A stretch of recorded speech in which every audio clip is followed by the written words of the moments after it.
We've been in Proverbs, it seems a long, long time, because you read about that much of a line and you've got a thought. And very seldom do you get to read a whole verse with just one thought.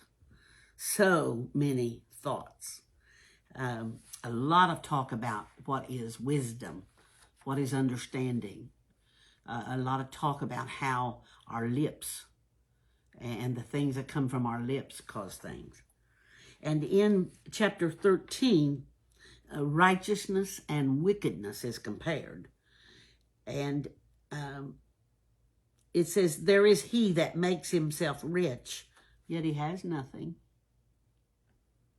Now, you might say, now, how can that happen?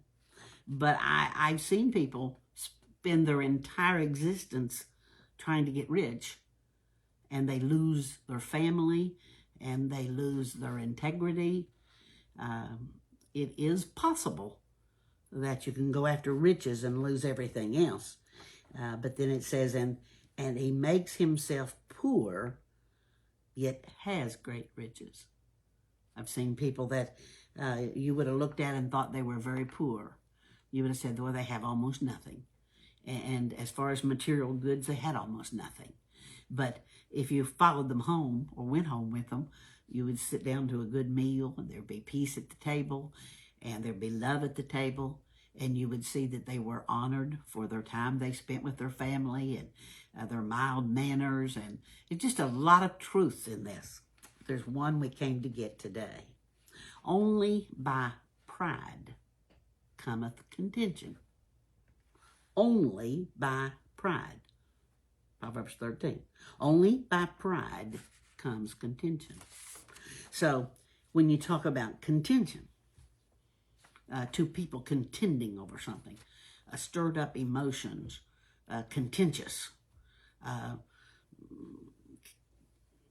of like fighting, but not fight, but contention, just stirred up, only by pride. So we were talking about pride here, Roger and Cecil and Laura and I.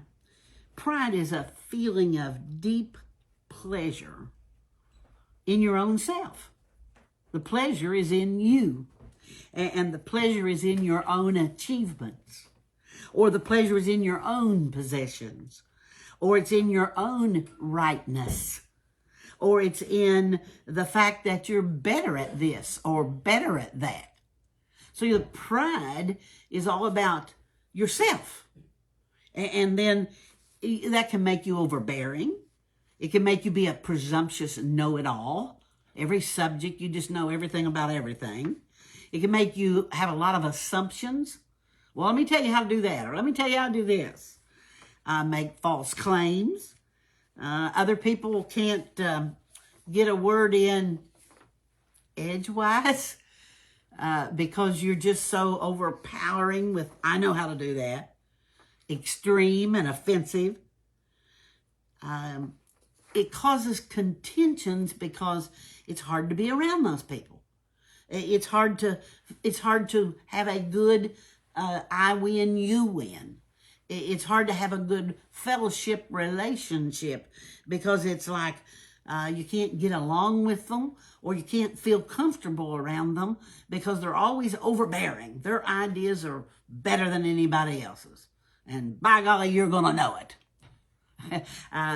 So pride. Book of Proverbs. We should watch pride.